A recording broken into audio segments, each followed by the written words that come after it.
Assalamualaikum warahmatullahi wabarakatuh. Alhamdulillah wassalatu wassalamu ala rasulillah. Segala puji dan puja kehadirat Allah subhanahu wa ta'ala, juga salawat dan taslim kepada Nabi besar Muhammad sallallahu alaihi wa ala alihi wa sahbihi wasallam.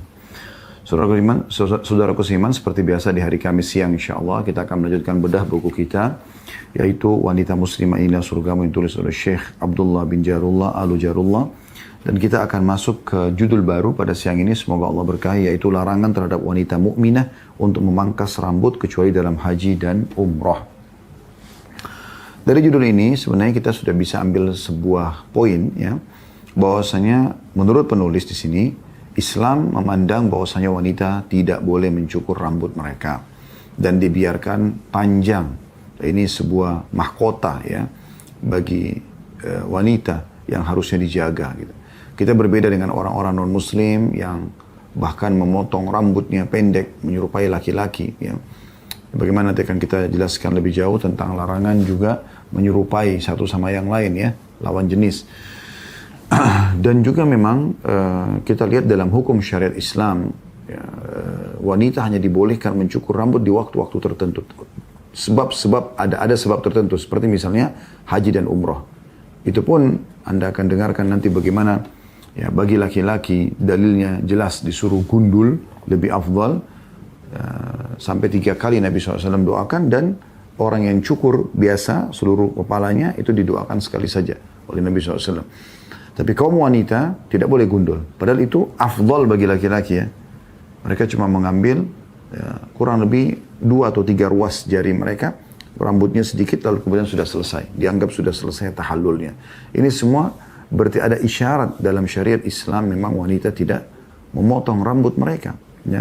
Ini adalah simbol khas kaum wanita yang harusnya dijaga. Atau memang ada hal-hal yang darurat sekali, seperti misalnya ada orang dia harus operasi tabrakan, wa na'udzubillah, kepalanya bocor, luka, maka harus dicukur sebagiannya supaya bisa dijahit misalnya. Itu kan kasuistik, ya. Atau misalnya memang ada hal yang lain, misalnya ketumpah cat, ya, sehingga melekat dan rambutnya sudah nggak memungkinkan sama sekali untuk diperbaikin lagi, ya. Mau menggunakan cairan apapun tetap akan seperti itu, maka di saat itu dia boleh memotong sebagian yang rusak itu, ya. Ini hal-hal yang masih dibolehkan. Atau memang dia masih bayi. Nah, ini kalau masih bayi kasusnya beda. Karena ada pendapat ulama yang mengatakan bayi laki-laki dan bayi perempuan tidak ada bedanya, dua-duanya digundul awal lahir. Nanti akan kita jelaskan panjang lebar pendapat ulama berhubungan dengan masalah itu. Namun kita ambil sebuah poin penting dalam judul kita ini, yaitu wanita muslimah sangat dianjurkan untuk memerawat rambutnya. Seluruh laki-laki dan perempuan juga sama. Muslim dan muslimah dianjurkan untuk merawat itu. Sesuai dengan sabda Nabi SAW, man kana lahu sya'ar falyukrimhu. Siapa yang dikaruniai rambut maka dia harusnya merawatnya, menghormatinya, ya. Tetapi laki-laki dicontohkan Nabi SAW, rambut beliau kadang-kadang sampai ke kuping, ujung kuping, ya, sebatas umumnya biasa laki-laki memendekkan rambutnya, atau sampai ke pundak beliau. Tidak lebih daripada itu, ya. Jadi, supaya tidak menyerupai kaum wanita. Tapi kaum wanita dianjurkan untuk memanjangkan rambutnya. Ya, apakah dari sisi poninya ataupun seluruh bagiannya. Kita akan coba bacakan apa yang ditulis oleh penulis di sini. Kata beliau, segala puji bagi Allah semata, salawat dan salam semoga terlimpahkan kepada Nabi terakhir Muhammad SAW. Beliau mengatakan Nabi SAW melarang kaum wanita muslimah untuk menyerupai kaum lelaki, bahkan dengan ucapan laknat yang ditujukan kepada pelakunya.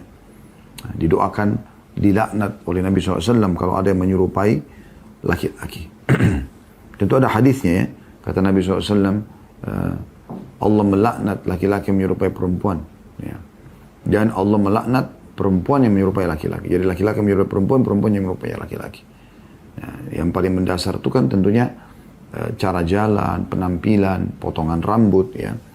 Karena ada kadang-kadang perempuan potong rambutnya sampai seperti laki-laki, dan kita sulit bedain, ya, antara dia laki-laki atau dia perempuan.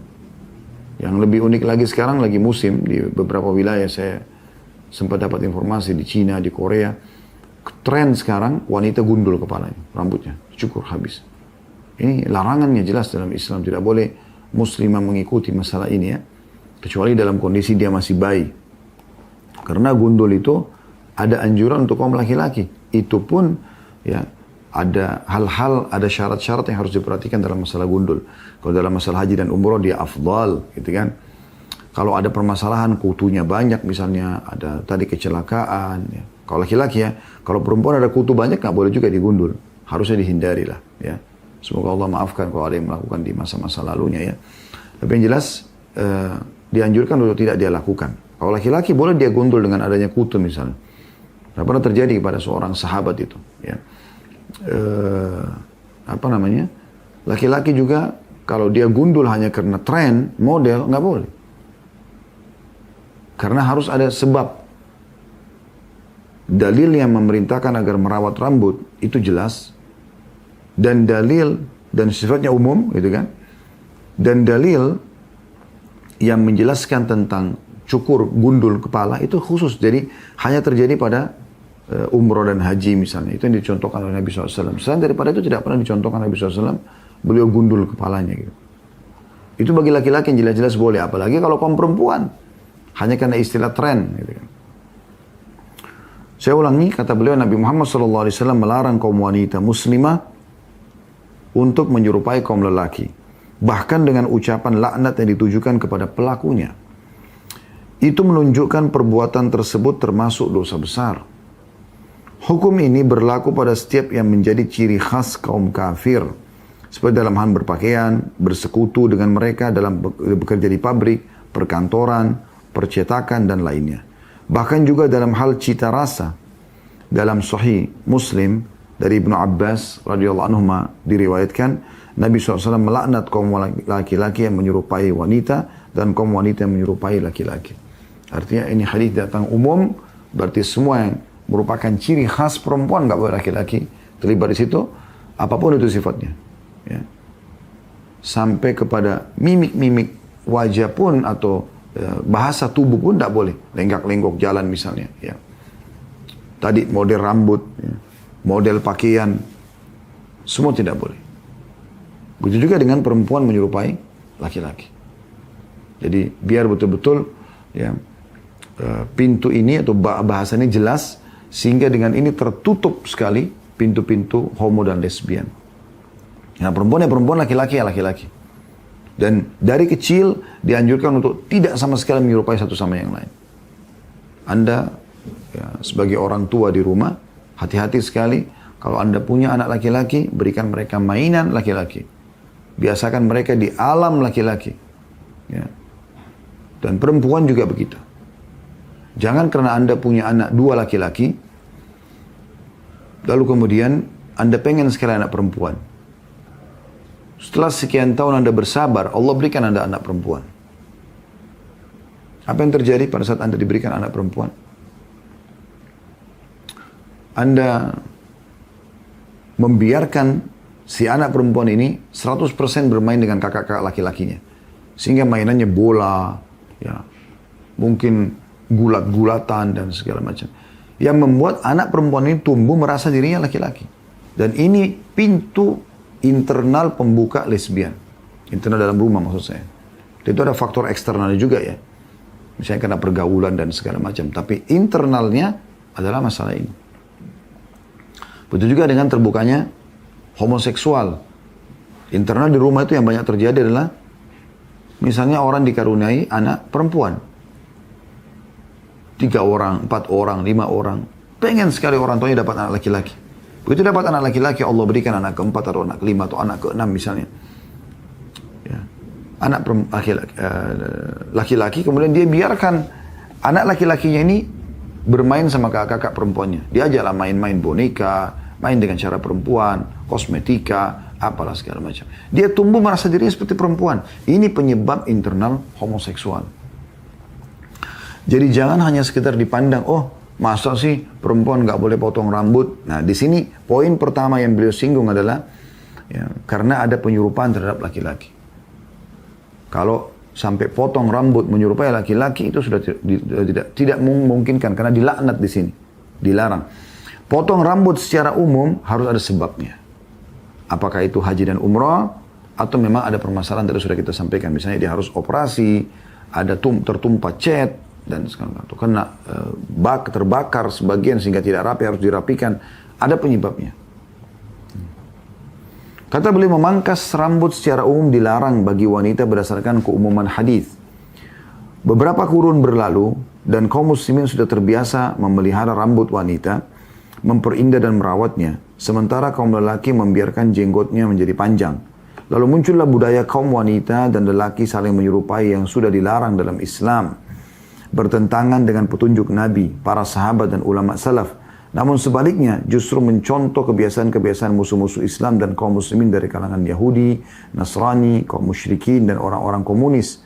Di antara dalil yang melarang seorang wanita memangkas rambut adalah karena perbuatan itu meniru kebiasaan musuh-musuh Islam dan bahkan pelakunya diancam siksa. Dalam Musnad Ahmad dan As-Sunan, Sunan ini kitab-kitab Sunan meriwayatkan hadis ya. Diriwayatkan dari Ibnu Umar radhiyallahu anhu, ia mengatakan Nabi SAW bersabda, siapa yang menyerupai satu kaum berarti termasuk golongan mereka. Artinya yang biasa potong-potong rambut pendek kaum wanita, ya, walaupun tidak menyerupai lelaki ya. Kita sekarang bicara, kalau tadi di poin pertama yang disinggung sebenarnya masalah menyerupai laki-lakinya. Sekarang menyerupai orang non-muslim. Ada model baru muncul langsung diikutin. Ya. Sementara Nabi SAW mengatakan, man tashabba biqaumin fahuwa minhum. Siapa yang menyerupai satu kaum maka dia sama dengan mereka. Ini memang hadis melarang kita menyerupai orang-orang non-muslim. Kita harus berbeda dengan mereka. Tidak boleh sama. Memang harus beda. Ya. Apa yang merupakan ciri khas orang kafir kita nggak boleh ikut-ikutan. Kita usahakan berbeda. Kecuali memang itu sifatnya umum orang gunakan. Seperti sekarang orang gunakan kemeja. Laki-laki muslim dan laki-laki kafir sama menggunakan. Itu tidak ada masalah. Batik, ya. Orang pakai batik. Saya sekarang lagi menggunakan batik misalnya. Nah batik ini memang sudah tradisi kita di Indonesia. Orang kafir, orang muslim semua pakai. Itu tidak ada masalah. Yang penting jangan merupakan khas pakaian mereka. Gitu kan? Khas penampilan mereka. Di barat misalnya, ya, mereka terbiasa qaza. Qaza itu memotong sebagian rambut, membiarkan sebagiannya. Kita dalam Islam dilarang, tidak boleh. Ya. Nanti akan kita jelaskan insya Allah juga masalah itu. Ini tidak boleh. Misalnya kaum wanita tidak berhijab. Kemudian motong rambutnya menyerupai laki-laki misalnya. Ini semua tidak boleh. Maka kita tidak boleh menyerupai mereka.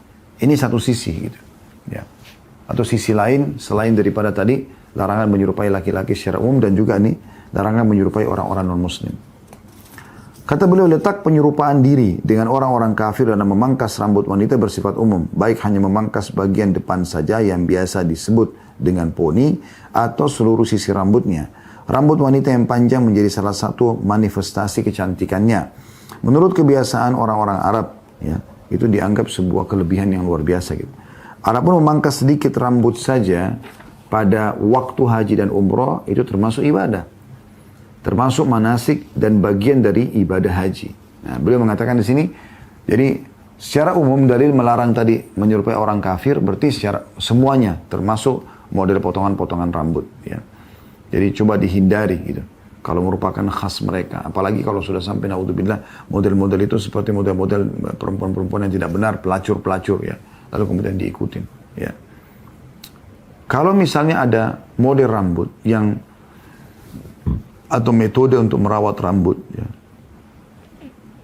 Dan itu diperlihatkan oleh seorang ahli dari orang kafir, dia tidak bertolak belakang dengan agama Islam, bukan menyerupai mereka, bukan memotong seperti laki-laki ya.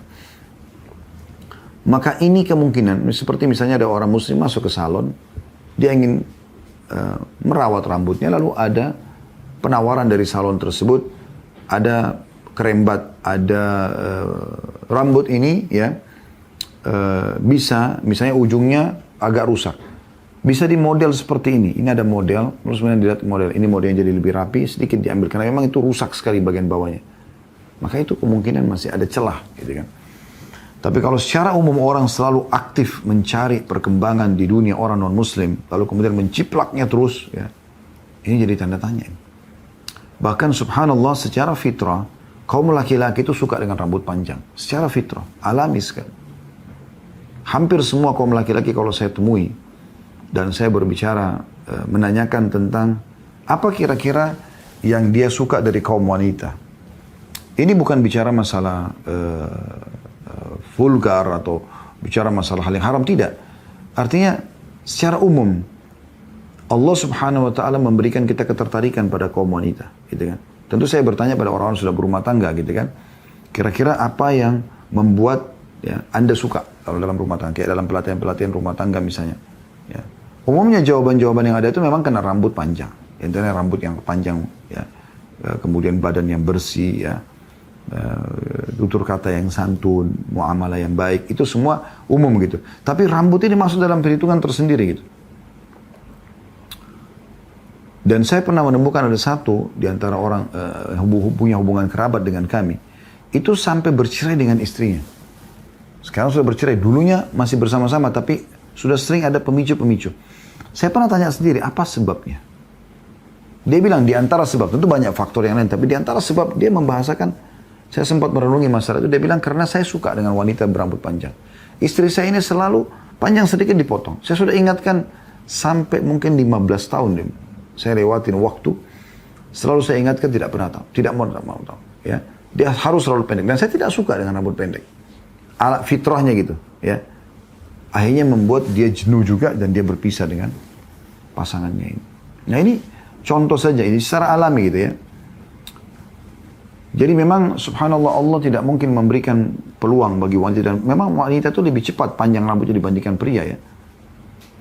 Dan wanita diberikan peluang untuk memelihara rambutnya yang panjang ya, dan dia bisa mendapatkan pahala tadi menjalankan hadis, siapa yang punya rambut maka dia merawatnya sehingga juga bisa menjadi apa tadi mahkota ya, seperti kebanggaan, manifestasi kecantikan dialah kata Syekh tadi Abdullah. Maka itu hal yang benar gitu ya. Mungkin saya tidak tahu ikhwah di sini laki-laki yang mengikuti acara kami, tapi kalau saya pribadi memang lihat kalau di rumah dengan istri saya melihat dengan rambut panjang, saya jauh lebih tertarik dibandingkan harus dengan rambut pendek. Kayak, seperti ada yang ganjil di rambut pendek itu ya. Maka ini memang ada hal yang disentuh oleh Syekh untuk lebih hati-hati itu ya. Kecuali beliau mengatakan ada keadaan seperti umroh di sini ataupun haji. Itu pun dalam syariat Islam tidak boleh wanita menggundul kepala mereka. Di sisi lain, laki-laki dianjurkan untuk menggundul. Ya. Kata beliau, namun yang dibolehkan hanya memangkas sedikit saja rambutnya di musim haji dan umrah. Sebagaimana riwayat Ibnu Abbas radhiyallahu anhu dalam Al-Musnad, Nabi SAW bersabda, wanita cukup memegang seluruh rambutnya dan memangkas rambutnya beberapa ruas jari saja. Diriwayatkan oleh Sa'id bin Mansur. Ambil ujung rambutnya saya dipotong sedikit. Kalau laki-laki anjurannya menggundul kepalanya. Ya. Jika dalam haji dan umrah saja Nabi SAW hanya membolehkan memangkas rambut sedikit saja, mana dalil orang yang membolehkan wanita memangkas rambut tanpa batasan sehingga kalangan wanita muslimah berubah menjadi seperti gadis Inggris, Prancis atau Amerika dalam berpakaian dan potongan rambutnya. Bahkan juga dalam sepatu dan pewarna rambut yang dia gunakan. Ia meninggalkan sunnah sedemikian rupa dan justru menempatkan diri sebagai orang yang terancam siksa yang berat. Wallahul musta'an. Ini kata penulis. Jadi saya baru membaca dulu apa yang ditulis oleh penulis ya. Kita coba tambahkan beberapa informasi berhubungan dengan apa yang kita bahas tadi. Kita mulai dulu dari masalah hukum menggundul kepala bayi perempuan. Ya. Mulai dari kecil dulu. Karena tadi sudah disinggung secara umum kalau orang sudah dewasa ya. Jadi menggundul tidak boleh, mencukurnya pun harus ada alasan yang benar ya.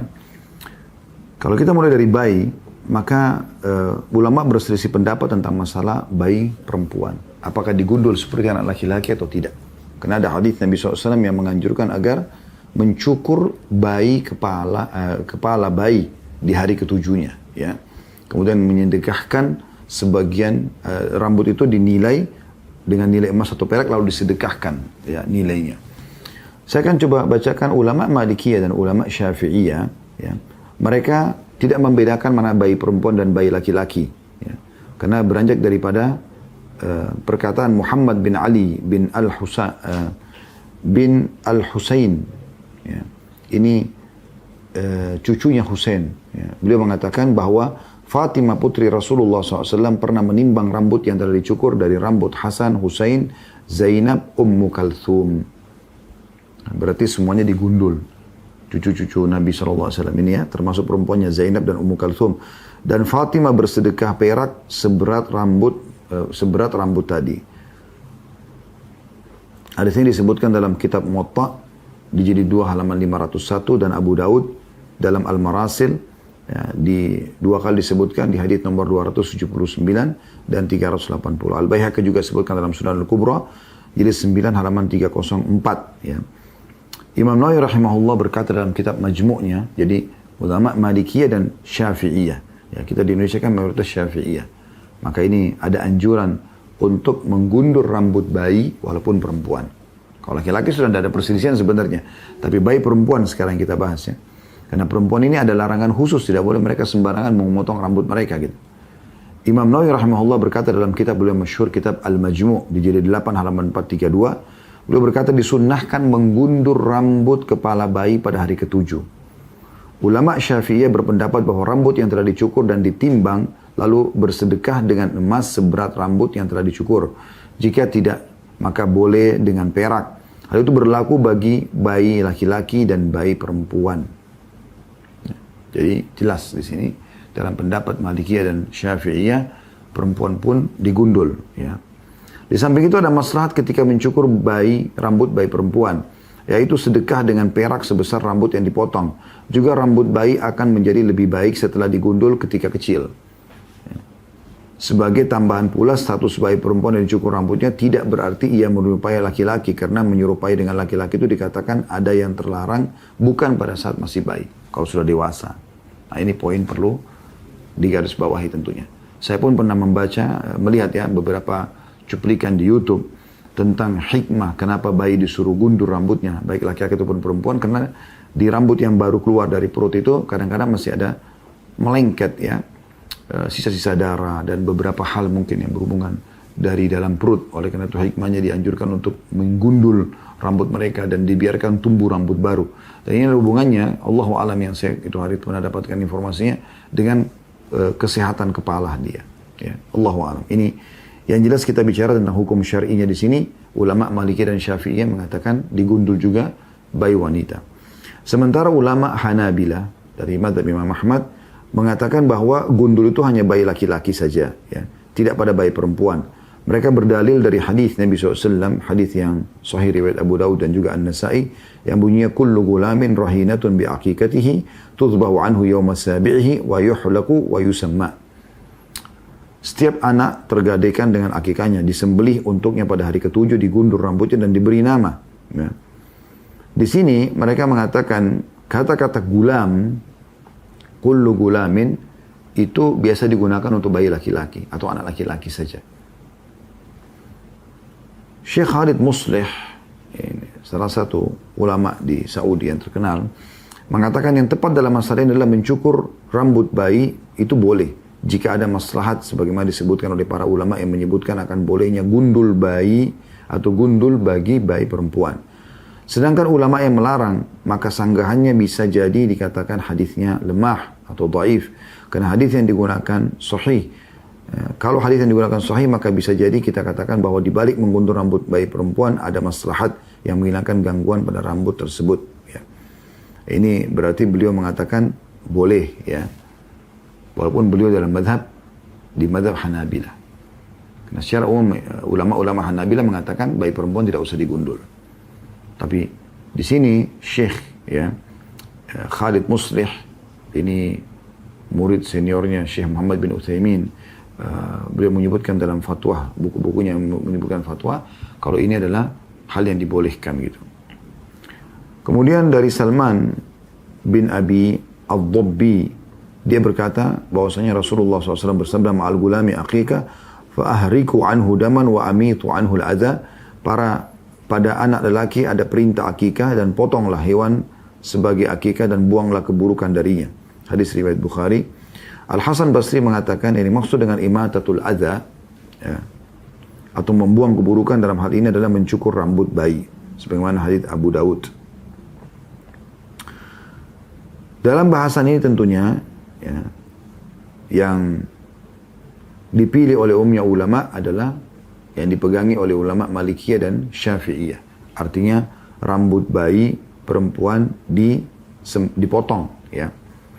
Dan kemudian diberlakukan hal yang sama dengan bayi laki-laki, yaitu rambutnya ditimbang kemudian disedekahkan. Baik timbangan emas atau timbangan perak sebagaimana sudah kita bacakan tadi, sikap perbuatan yang dilakukan oleh Fatimah radhiyallahu anha.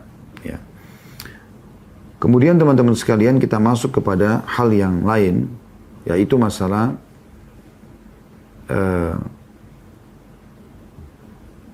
mencukur rambut, ya. Atau menggundul secara umum. Dulu kita bicara masalah menggundul. Ya. Ibnu Taimiyah rahimahullah berkata, menggundul rambut itu ada 4 macam. Yang pertama, menggundul rambut habis kepala ketika haji dan umroh. Ini termasuk yang diperintahkan bagi laki-laki. Hal ini diperintahkan oleh Allah dan Rasulnya, didukung dari Al-Quran dan hadis serta ijma'. Allah subhanahu wa ta'ala berfirman dalam surah Al-Fatih ayat 27. Kalau laki-laki, tidak ada masalah dengan gundul ini. Karena Allah berfirman dalam masalah haji dan umrah. A'udhu billahi minasyaitonir la tadkhulanna al-masjidal harama insya'allahu amina muhallikina ru'usakum muqassirin la takhafun. Sesungguhnya atau bahwa sesungguhnya kamu pasti akan memasuki Masjidil Haram insyaallah dalam keadaan aman dengan mencukur rambut kepala, ya, dan mengguntingnya. Maksudnya menggundul habis ataupun mencukurnya, sedang kamu tidak perlu merasa takut. Sementara dalam hadis juga disebutkan bahwasanya baginda Nabi SAW beliau mencukur kepalanya, menggundul kepalanya, gitu kan, di hari Hudaybiyah. Begitu juga pada saat melakukan, ya, haji wada'.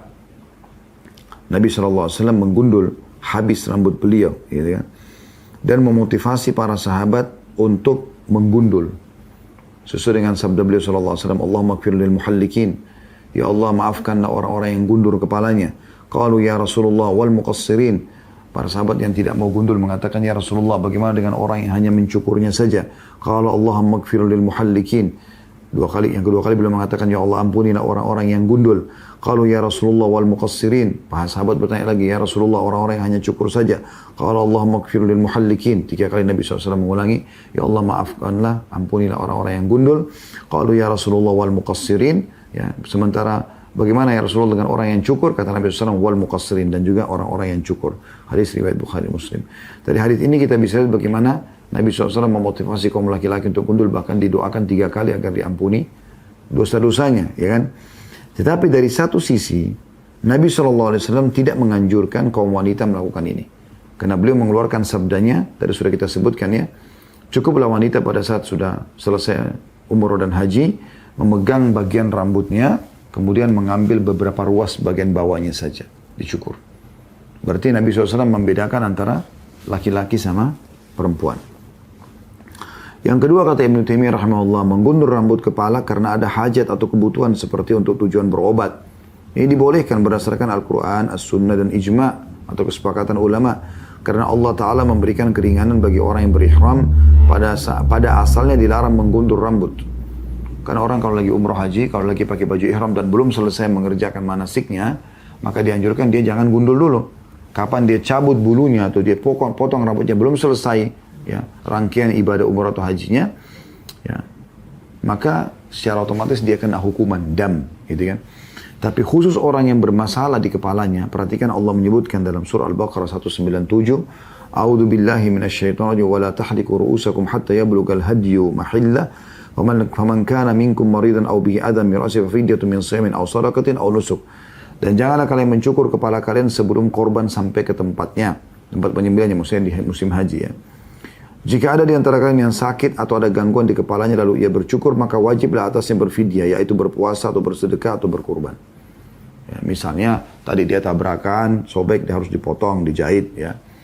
Atau misalnya tadi ada masalah lain yang menimpa, Allah alam masalah apa, tapi tertimpa misalnya, dan dia harus mencukur rambutnya. Sementara dia belum menyelesaikan ibadah haji dan umrohnya. Maka ini juga dibolehkan, ya, tapi dia membayar fidyah. Apa itu fidyahnya? Di sini disebutkan dia berpuasa, ya, atau bersedekah ataupun berkorban. Dia puasa sehari atau dia bersedekah, nilainya juga bebas, ya, dia memberikan ataupun dia berkorban. Ini termasuk hal yang dibolehkan, ya, menggundul yang kedua karena alasan ada sesuatu, ada sebab, ya. Bagi laki-laki kita bicara secara khusus, ya, dan bagi perempuan secara umum. Artinya bagi laki-laki secara umum, Mereka kalau ada masalah mereka boleh menggundul kepalanya selain haji dan umrah. Dan secara khusus bagi wanita kalau ada udur-udur tertentu. Sebagaimana juga hadis Ka'ab bin Ujrah radhiyallahu anhu, beliau ketika Nabi SAW lewat di depannya, kemudian dia memiliki kutu-kutu yang jatuh dari kepalanya. Kata Nabi SAW, apakah kutu-kutu ini mengganggumu? Dia menjawab, iya. Kata Nabi SAW, cukurlah rambutmu. Ya. Cukurlah rambutmu. Dan itu kebetulan lagi di musim haji. Di musim haji. Sebelum selesai haji, maka dia sudah harus memotong rambutnya karena kutunya sudah terlalu mengganggu dia. Ya. Banyak sampai jatuh-jatuh. Kata Nabi SAW, cukur rambutmu. Kemudian sembelilah seekor kurban. Kambing. Ya. Sebagai tebusannya karena kau mencukur sebelum selesai haji ataupun umrah. Atau berilah makan seukuran 1 farak untuk orang miskin. Ya. Ukuran 1 porsi buat orang makan. Hadis Bukhari dan Muslim. Yang ketiga, itu yang kedua tadi ya. Masalah menggundul karena ada permasalahan. Tapi di sini kalau perempuan tidak boleh, tetap tidak boleh karena hukum di sini Ka'ab bin Ujrah berlaku karena dia laki-laki dan dia punya kutu yang banyak. Kalau perempuan dianjurkan untuk tidak menggundulnya, tapi dia berusaha dibersihkan, dirapikan gitu kan. Karena kalau dicukur kemudian ada lagi kutunya, maka dia akan terus melakukan fenomena yang sama. Padahal sebenarnya perempuan lebih umum dilarang gitu. Yang ketiga, menggundul karena sebab ibadah dan zuhud, bukan karena sedang haji atau umrah. Hanya mau menunjukkan kalau dia itu meninggalkan dunia lah. Nggak perlu peduli lagi rapi-rapi rambutnya. Misalnya dilakukan sebagian orang yang ingin bertaubat ya, dengan mengguntur rambutnya. Atau mencukur atau menggundul sebagai syiar agama. Ya. Nah, ini nggak boleh. Seperti misalnya contohnya yang kita lihat para pendeta Buddha misalnya. Makanya termasuk perbuatan yang tidak pernah sama sekali ada contohnya. Nabi SAW orang yang zuhud. Para sahabat orang yang zuhud. Tapi mereka tidak pernah menunjukkan kezuhudannya dengan cara menggundur rambutnya. Ya. Begitu juga dengan taubat. Tidak pernah ada contoh dari Nabi SAW dan para sahabat kalau dengan taubat maka dia menggundur rambutnya. Ya. Bahkan hal ini tidak dicelah oleh sebagian sahabat. Ya. Kalau ada yang melakukannya gitu. Kemudian yang keempat, menggundur rambut kepala bukan untuk nusuk. Bukan karena kebutuhan. Bukan pula untuk mendekatkan diri kepada Allah. Atau menunjukkan syiar agama. Untuk masalah ini para ulama memiliki 2 pendapat. Pertama, hukumnya makruh. Dan ini adalah pendapat mazhab Malikiyah dan selainnya. Artinya cuma gundul karena memodel saja. Yang kedua, hukumnya mubah atau boleh. Ini pendapat ya, yang ma'ruf dari mazhab Abu Hanifah dan Syafi'iyah. Beranjak daripada ya, pada saat Nabi SAW melihat seorang anak yang mencukur sebagian rambutnya, maka Nabi SAW ahlikuhu kullahu awda'uhu kullah. Cukurlah semuanya atau tinggalkan sebagian. Hadits Abu Daud dan An-Nasai. Artinya ada seseorang ayah yang mencukur kepala anaknya, laki-laki digundul. Dicukur sebagian, dibiarkan sebagian. Kata Nabi SAW, gundul sekalian atau biarkan saja. Gitu. Berarti menandakan boleh kalau anak laki-laki itu ya. Hanya saja yang dihindari adalah kaza. Ya. Kaza itu menggundul sebagian kepala dan membiarkan sebagiannya. Ini dilarang ya, oleh Nabi SAW. Ini disebutkan oleh Ibnu Taimiyah rahimahullah. Tetapi di poin ini, di poin keempat, juga tetap tidak boleh berlaku bagi anak perempuan. Ya. Karena tetap anak perempuan berlaku padanya sesuatu yang sifatnya dianjurkan ya, untuk dirawat. Ya, untuk dirawat. Sementara teman-teman sekalian kita tutup dengan ini, bulu-bulu lain selain rambut, itu ada yang dianjurkan untuk dicukur. Ya. Ya, rambut-rambut tertentu gitu kan. Seperti misalnya ya, hadis Nabi SAW yang memerintahkan untuk menghilangkan bulu ketiak, bulu kemaluan, ya, rambut ketiak, rambut kemaluan. Ya. Ini berlaku bagi laki-laki dan perempuan. Kemudian kumis bagi laki-laki. Ya. Ini hal-hal yang masuk dalam umumnya hadis Nabi SAW. Al-fitratu khams. 5 fitrah. 5 hal yang harus dijaga oleh setiap muslim. Al-khitanu sunat.